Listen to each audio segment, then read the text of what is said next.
Hello, my name is Dr. Hussain Rabia, and I'm a consultant petroleum engineer. And the title of my talk for today is The Preparation of Future Petroleum Engineers. So in this talk, I'll try and explain what is the implication of a new technology application which is being applied to the oil industry at an extremely fast pace. And we know now the majority of our current oil operations, except for some operations, are actually carried out remotely, including data gathering, troubleshooting, switching on and off, etc. Because of this fast pace of application of technology, some institutions really have to rethink the way they teach engineers. And some, unfortunately, have moved on to teaching their students using software-based teaching. Now, there are drawbacks in that most petroleum engineers who are taught this way, they'll come out of university with weak theoretical background and practically no practical background. So a rethinking on the future preparation of petroleum engineers is actually required. And I'm going to take petroleum engineering as an example, as this is my field of work.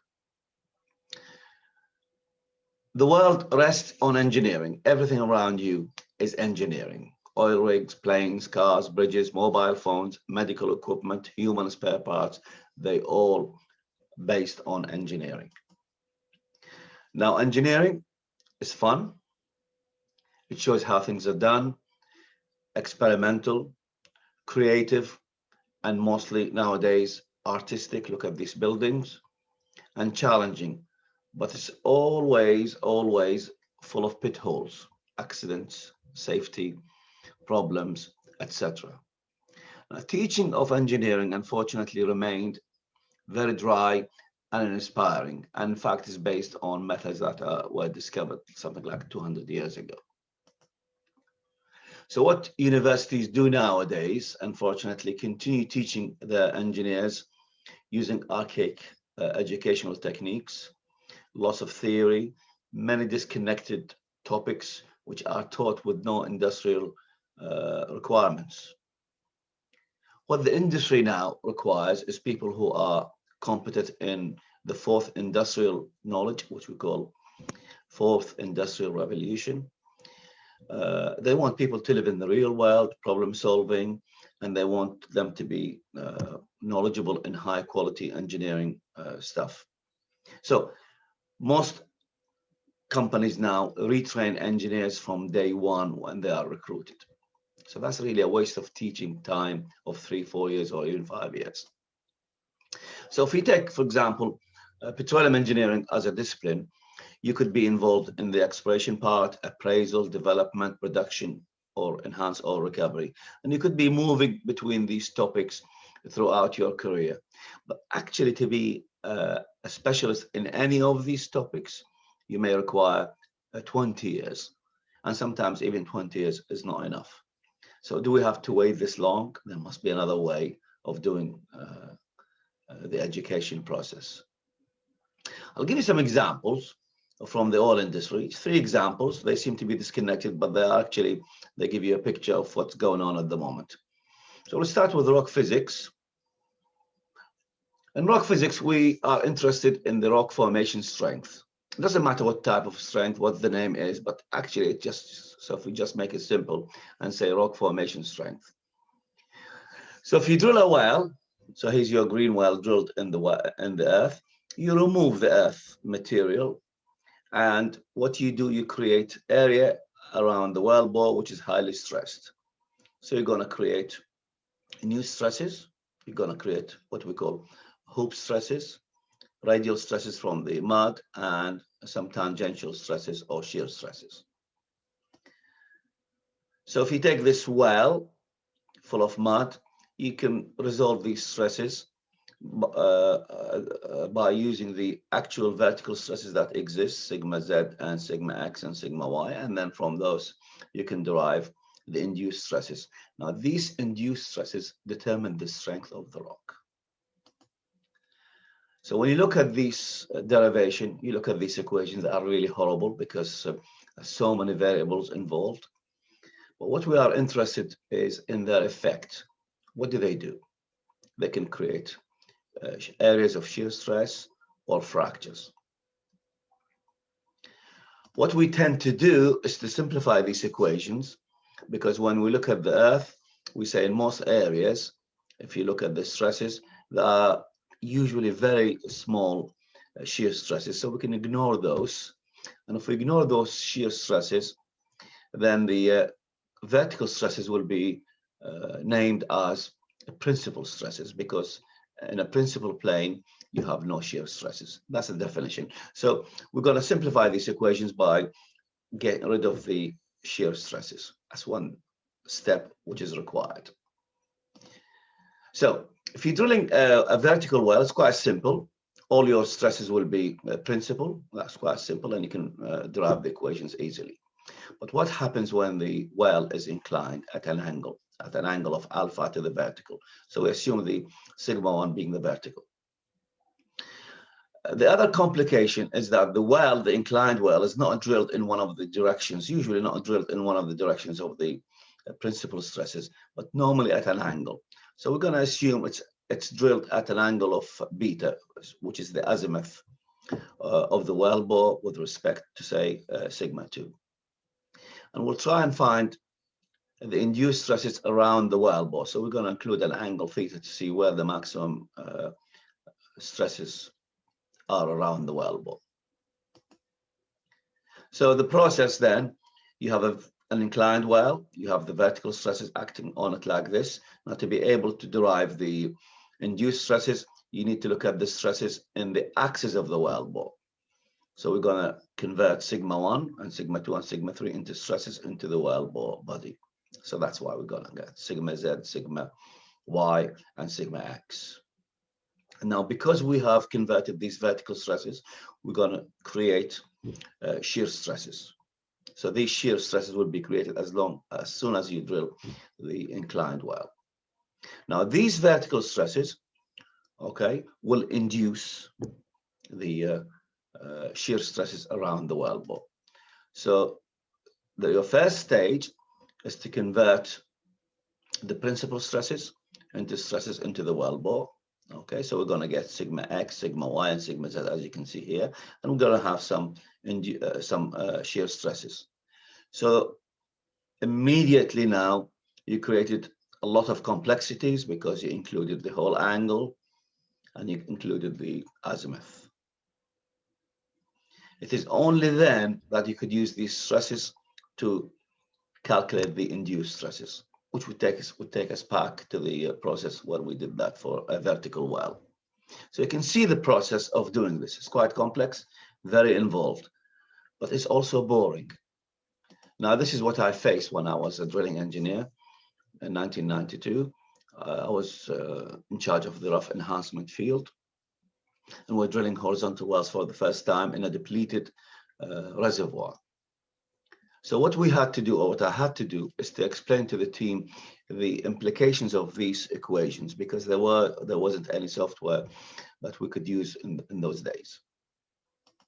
So basically, I summarized the effect of these equations into a few points. So I said, look, what we're trying to do is to find out whether the wellbore is going to collapse, whether we're going to create breakouts or sand production, whether we're going to have perforation collapse, and are we going to have unwanted hydraulic fracturing in the well.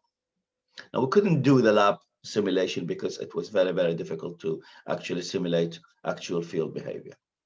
Now, even those points did not actually make sense to a lot of people. So, because how can you explain a well that has shear stresses in one side and then fractures on one side, and these could occur in the same area in the wellbore?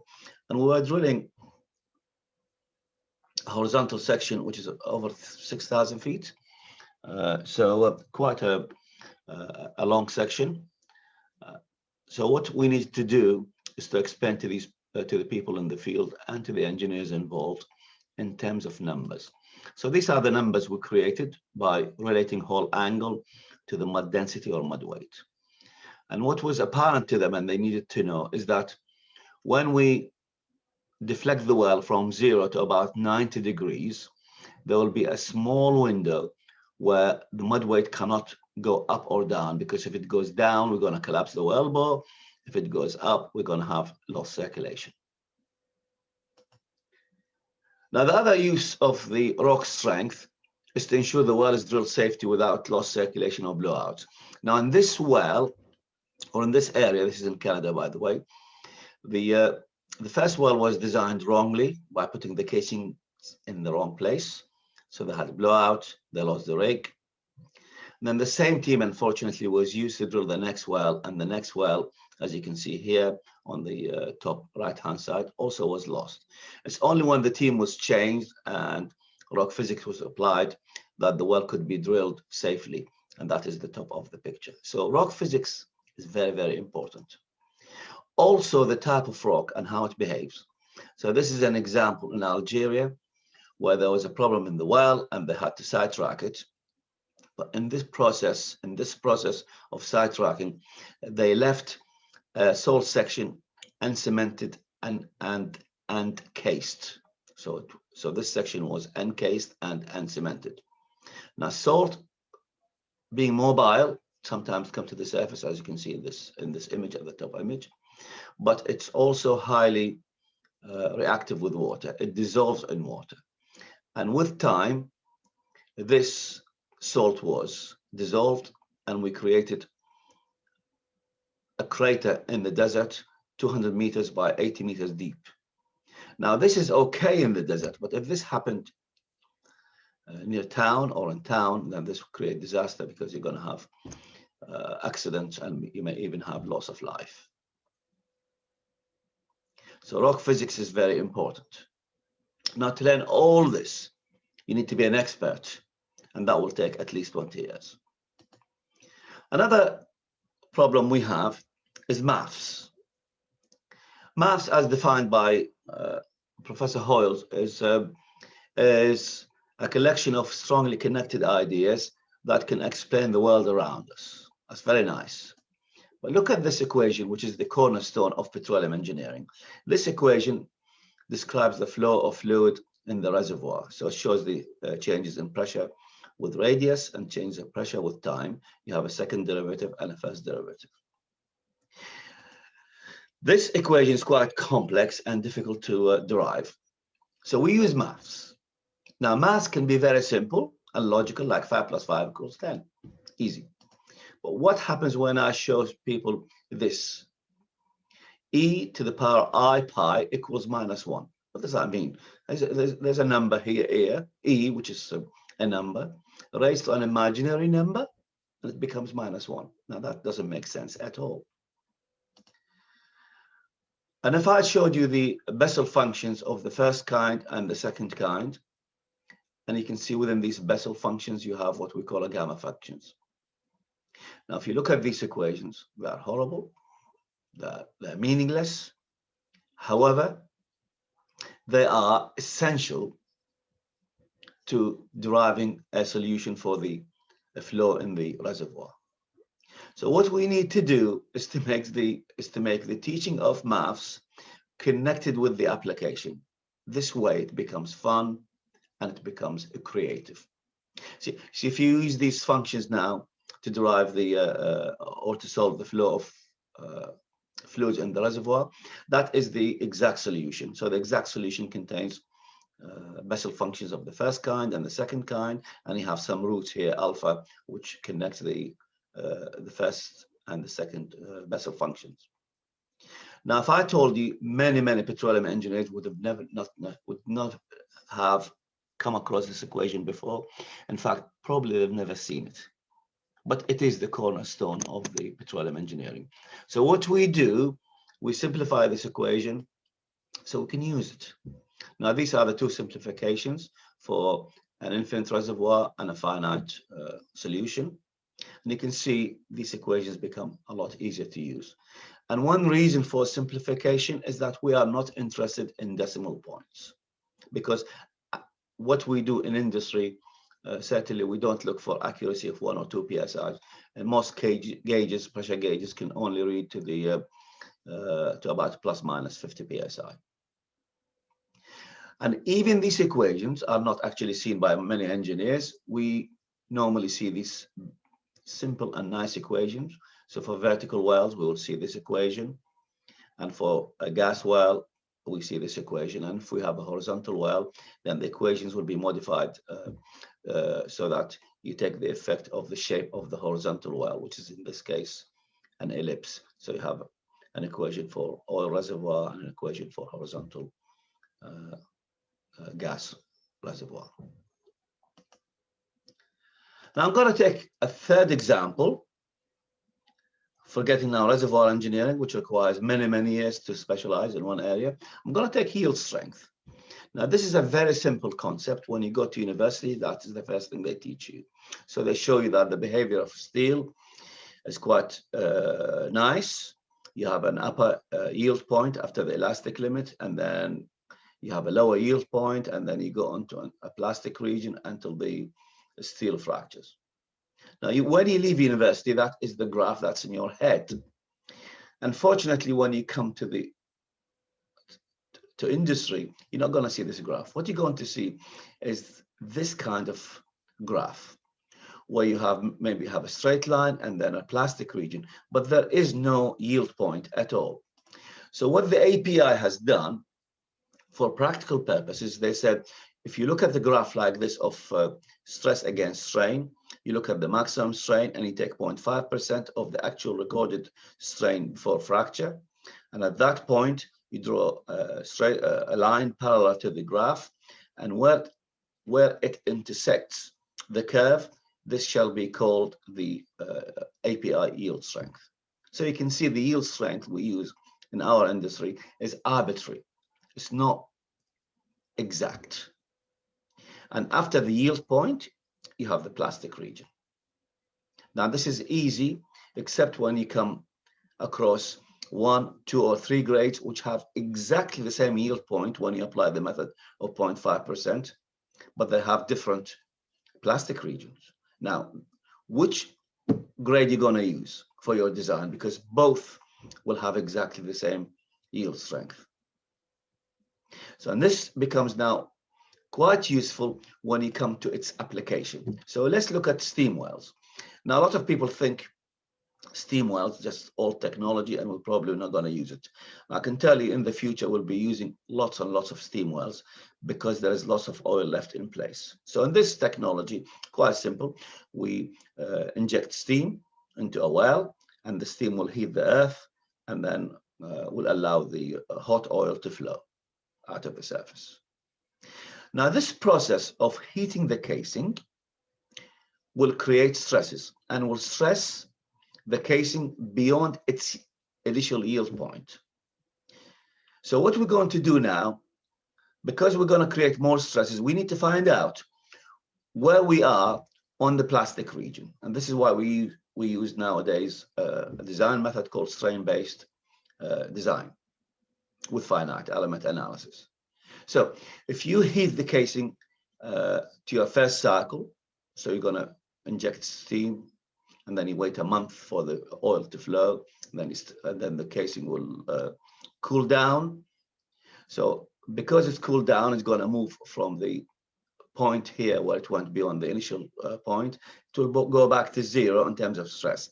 But there will be some strain stored within the casing. So when you go to the next heating cycle, the heating cycle will now not start from 0 strain, but it will start from the permanent strain that was stored in the casing. So as the casing is heated up, stresses will then increase until you reach a point on the curve now, and this will be the new yield point. And then, of course, the process will continue. So what happens as you move at each cycle, you're going to have a reduced plastic region until fracture. Okay, so what we want to do is to find the number of cycles required before we actually damage the casing. And that can be quite hard, because at each cycle, whatever dislocation, so if you look at the green here, whatever dislocation is in the casing, dislocation meaning inclusions in the case in the steel, which we already always have. This will be moved from within the body of the steel to the outside slowly. So you're going to continue this process of moving this dislocation until there is no more a place for these dislocations to be hidden within the casing, and that is when the fracture occurs. Now, to do this, we need to repeat this test hundreds of times. And of course, that's going to be very expensive and time consuming. So what we do, we take samples, we call them coupon, and we carry out coupon tests, and we carry out these stress and heating cycle experiments. And we're going to use some of these results and we plug them into a finite element model, and the finite element model will predict what happened in the future. In fact, it will tell us the number of cycles required before fractures. So you can see how much knowledge is required now. So you got to be knowledgeable in metallurgy, knowledgeable in finite element analysis, knowledgeable in the well design, etc.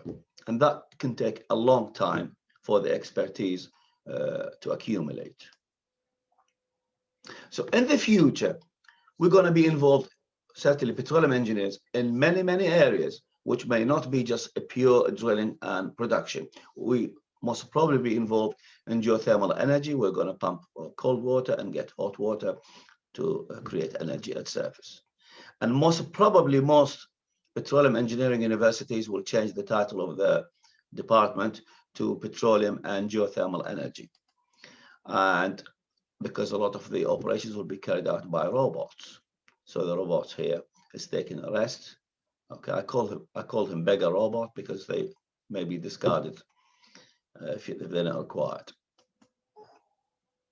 So in the future, most probably we will not be seeing people drilling wells in the way we see them. In fact, we will see a kind of in-situ energy production where oil is burnt in situ, and the heat created from the oil is then used to heat water and produce energy. Now, how this method is achieved in the future is quite complex, and people are looking into it, but it's going to be very, very hard.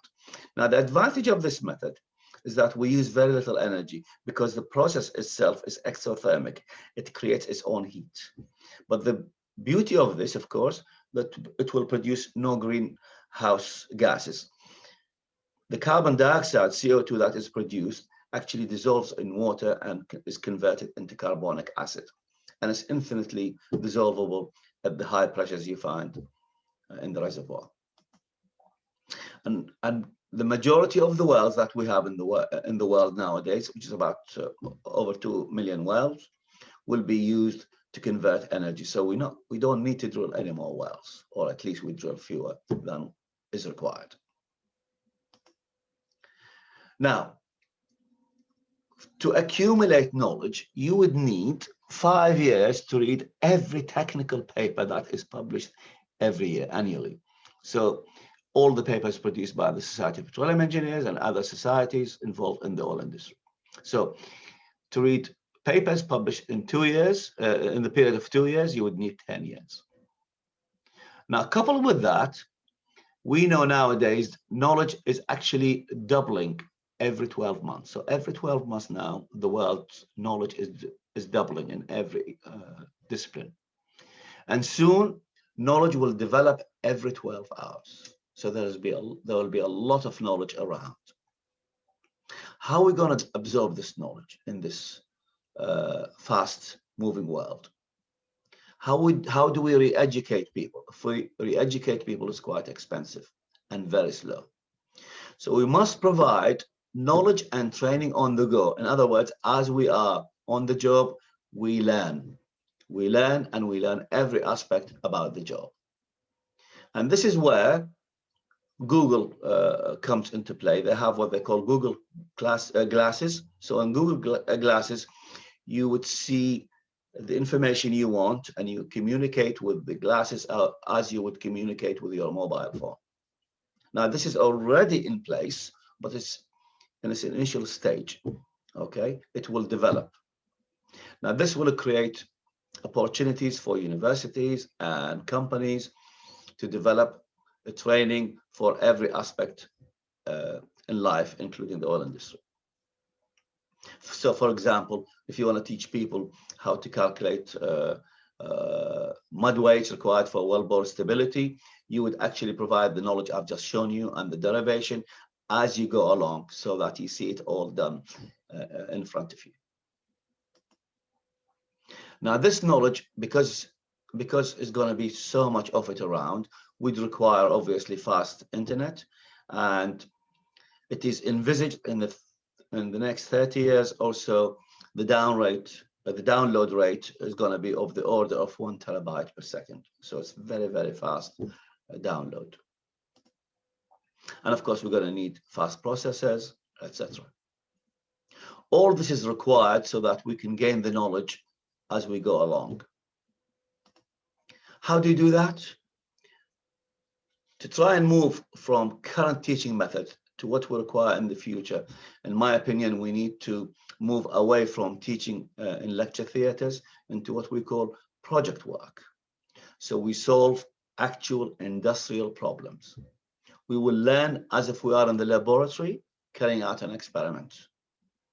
And to do that, obviously, we need industry input and their cooperation. So we need to rethink of how petroleum engineers are prepared for the future. We need to be 100% certain now that the future is actually sooner than we think. It's not too far. And because of this, work must start now, and we require industry cooperation with teaching institutions. Thank you for listening.